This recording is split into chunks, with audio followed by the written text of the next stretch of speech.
ఇలాగా చంద్రబాబుతో పాటు లోకేష్ కూడా యువగళం పేరుతో వస్తున్నారు. ఆయనంతా యూత్ వైపే చూస్తున్నారు.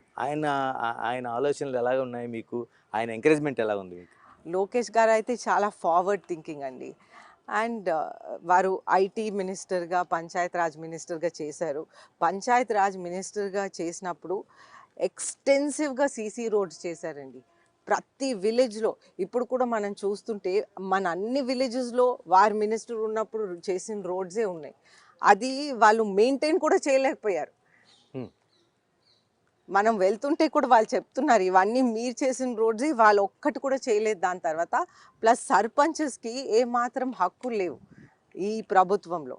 గ్రామ స్వరాజ్ అనేది గాంధీ గారు ఎప్పుడు చెప్పేవారు. ఆ ఆ హక్కులు పూర్తిగా తీసేశారు.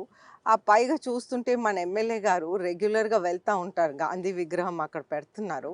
రెగ్యులర్గా వెళ్తూ ఉంటారు పరిశీలించడానికి. కానీ గాంధీ గారు చెప్పిన ఏ ఏ విషయం కూడా వారు ఫాలో అవ్వట్లేదు. ఈ గ్రామ స్వరాజ్ కూడా వారు ఫాలో అవ్వట్లేదు. ప్రతి ట్యాప్ కనెక్షన్ దగ్గరికి వారి దగ్గరికి వెళ్ళాలి. అలాగే మ్యూటేషన్ సర్టిఫికెట్ కూడా వారి దగ్గరికి వెళ్ళాలి. అలాగే ఇవన్నీ చాలా కష్టమైన సిచ్యువేషన్స్ మనం చూస్తుంటే విజయనగరంలో కూడా డ్రగ్స్ అనే పదార్థం ఎంత